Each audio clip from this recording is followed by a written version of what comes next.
Hey, Shalom, Akim, Shalom. First off, I want to give all praise and glory to Yahawashi, Yahawashi, Makakadash. I want to send double honors to the apostles and elders of Great Millstone.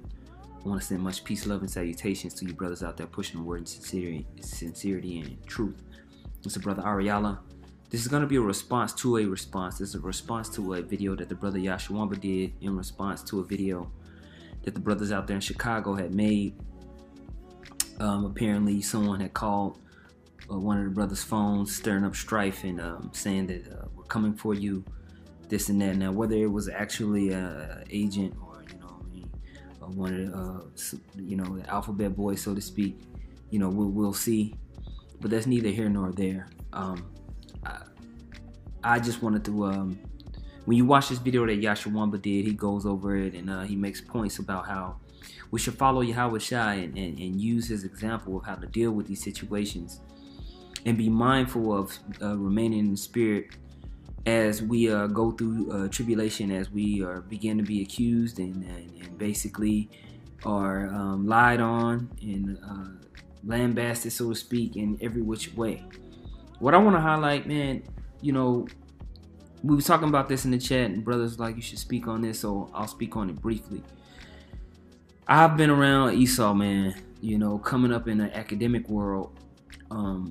There's not many Jakes that pursued academics like I did, me and my brother did, and that led to us being in different so-called honor societies, and you go on these different little trips and these little so-called scholarly things. But one of the things that me and my brother came up doing was debating and basically arguing with Esau, because as a so-called young black male, you're reading different books, you're gathering different knowledge, and you're always our people are naturally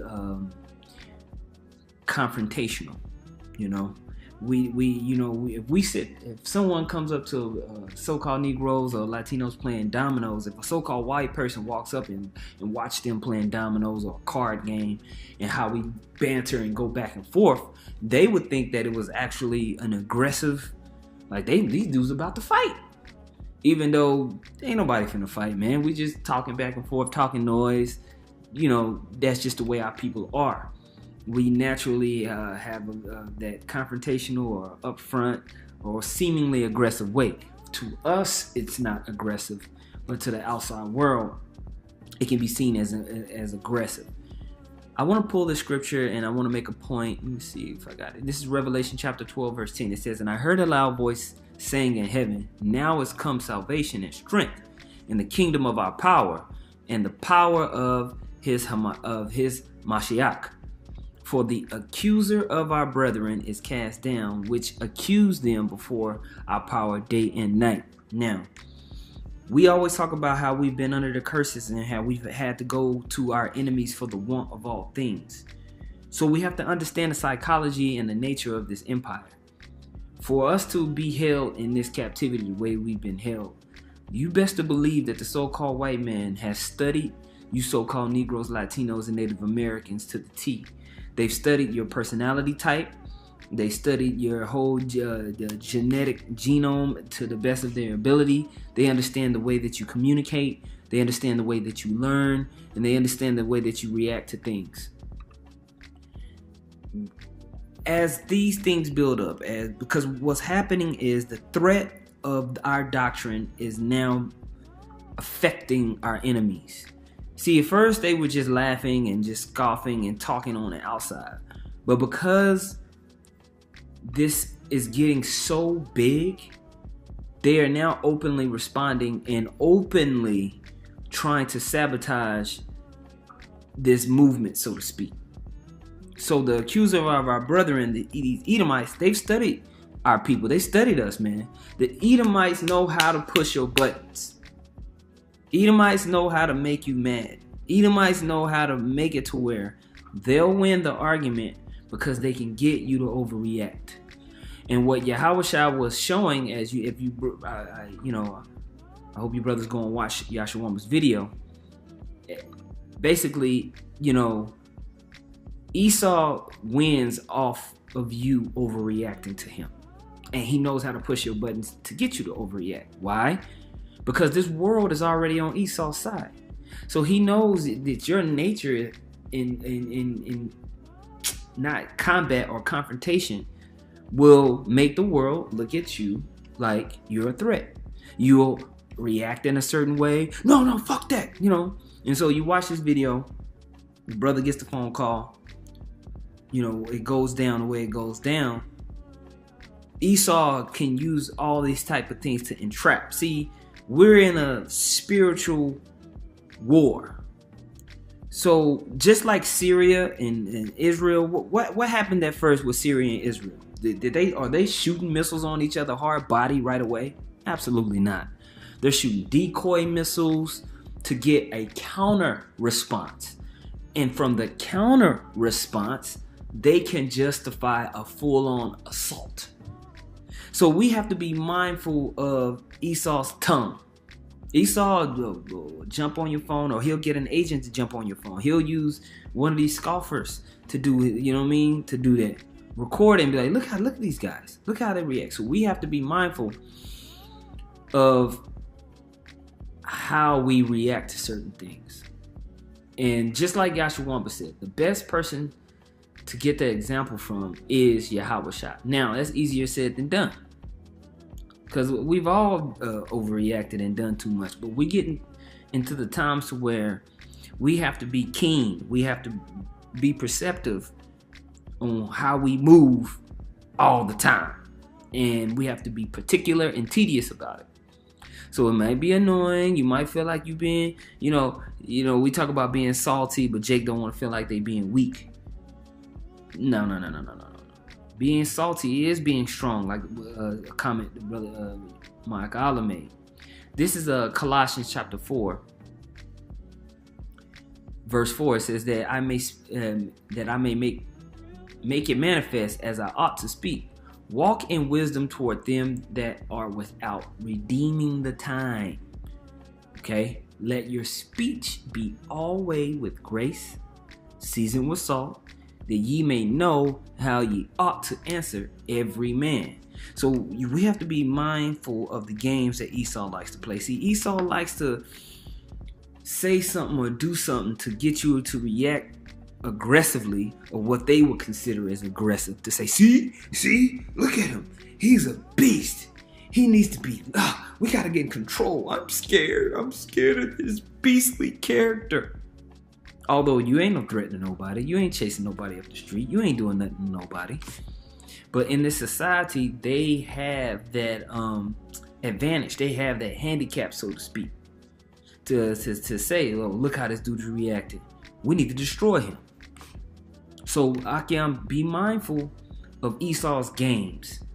Esau's always playing these fucking games, man, to try to get you to react, you know, on an earthly level, man. In a back and forth, yelling match, screaming match, F you, you know, this and that. Nah, man, don't play that game with Esau, man. When Esau come at you with some shit, you know you ain't did nothing wrong. For brothers that's sincere in this thing and have been pushing this ministry, you know, ever since the apostles and elders came on YouTube, and you sincerely have been just marching forward with the confession of Yahawashi, you ain't did nothing, man. You've been living out your daily life. You know what I'm saying? Preaching. You ain't stole. You put away those carnal things. Stealing, rape, robbery, murder. All the ways of the world, you've let that go. So let Esau, if Esau gonna be wicked, let him just go all out and being wicked openly, all of his own power, man. Okay? Don't give him shit. And that's what Yahawashi was doing whenever he was brought to counsel by the wicked scribes and Pharisees to Pontius Pilate. You know, he let them condemn themselves, man, with their own hatred. Their hatred was so open and so overt, and Pontius Pilate could see, like, man, y'all just trying to set this dude up. He ain't even did nothing. That Pontius Pilate himself was just like, you know what, man, I ain't got nothing to do with this. This is obviously a witch hunt. So allow Esau to be caught up in his own witch hunt. And you got to believe and you got to know that the Most High is going to protect you in that time, man. So Esau come up and trying to put you up, talking about you this and you that. And, hey, brothers, it's hard, man. We all want to defend ourselves. I know I have, man. I know I have that issue, man. We all want to defend ourselves when someone lying on you, putting up false information about you. You're going to want to defend yourself, man. It's just natural. But we're not here to defend this bullshit. Okay? We're not here to get no victory in no carnal way on this side, man. We're going to give the glory and the praise to Yahawashi and Yahawashi because we know the victory is with him. It's with them. Okay? And we're going to wait on that. This is the book of Proverbs, 25th chapter, and the 21st verse. It says, if thine enemy be hungry, give him bread to eat. If he be thirsty, give him water to drink. For thou shalt heap coals of fire upon his head, and the Lord shall reward thee.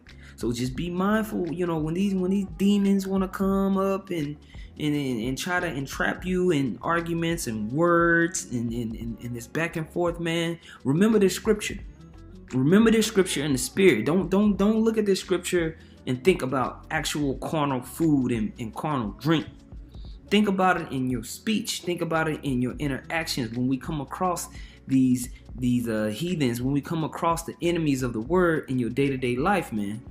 They're the impression from these people expect you or want an expectation that you are carnal or that you are a threat or that you are trying to get back at them.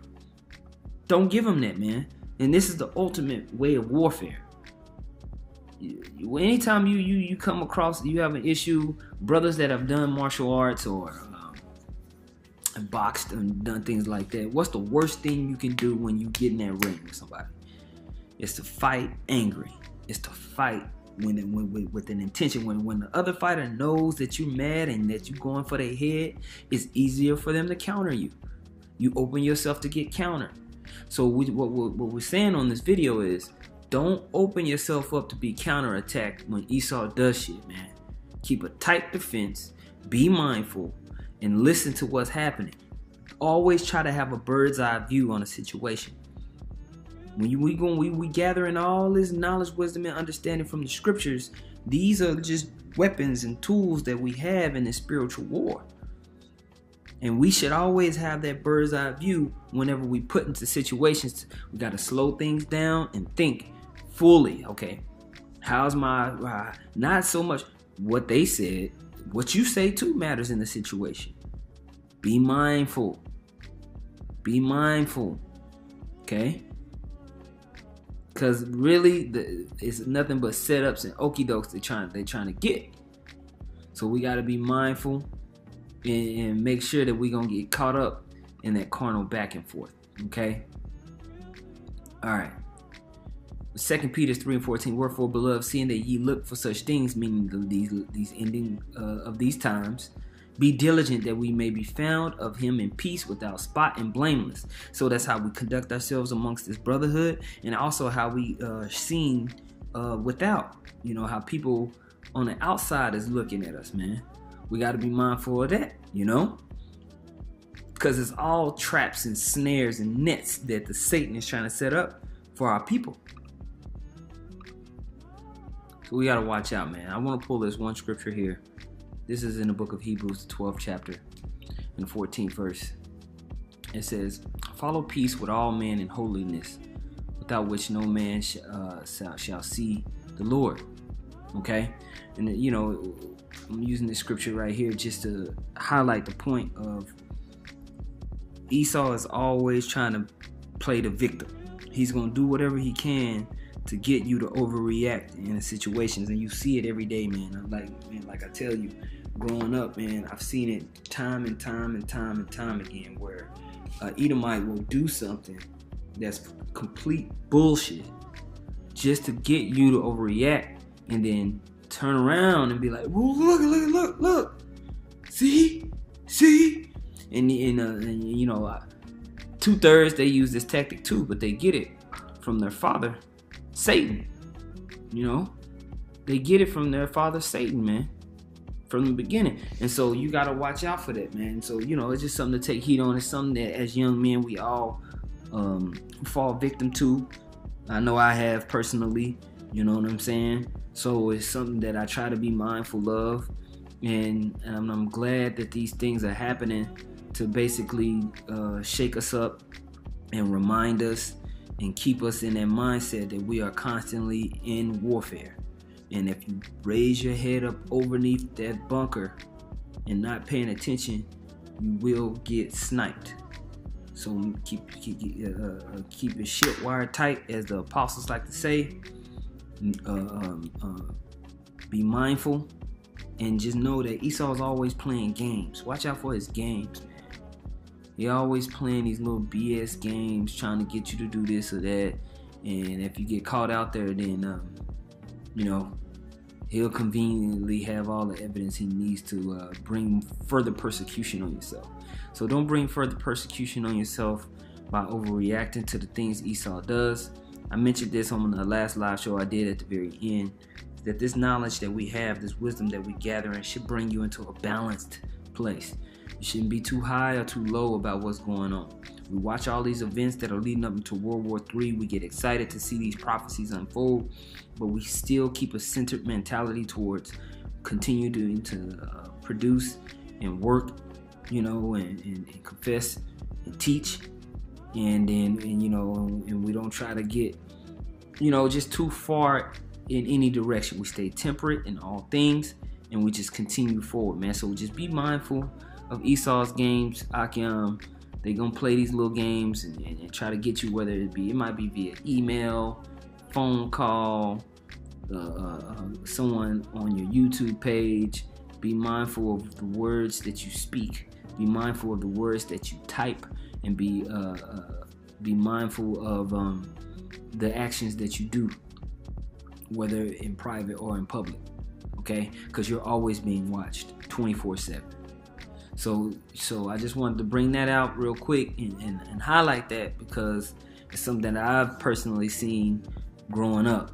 Like these little games that Esau played, they do that all the time, man. Esau will send you a text message from a random phone. Esau will put a bug in somebody's ear that's close to you, so that person can go and tell you to start some strife on the back end and just watch it blow up from the background. Esau plays all them type of games all the time, man. He's always sabotaging. He'll hug you and he'll put you on, give you something that you need, because he be watching you. Esau knows how to push your buttons, how to piss you off perfectly. You think the black woman knows how to piss you? The Esau knows how to piss you off, man. You know what I'm saying? And so a lot of times this goes ignored because our people don't really be around Esau like that. We spend our lives pretty much put in certain places. So Esau knows this. He knows that our range of experiences is limited according to how he's ruled the world. So you only have certain levels of experiences with certain things, and Esau plays off of that. Meanwhile, he gets to go and experience and see and dictate and manipulate all types of things, man.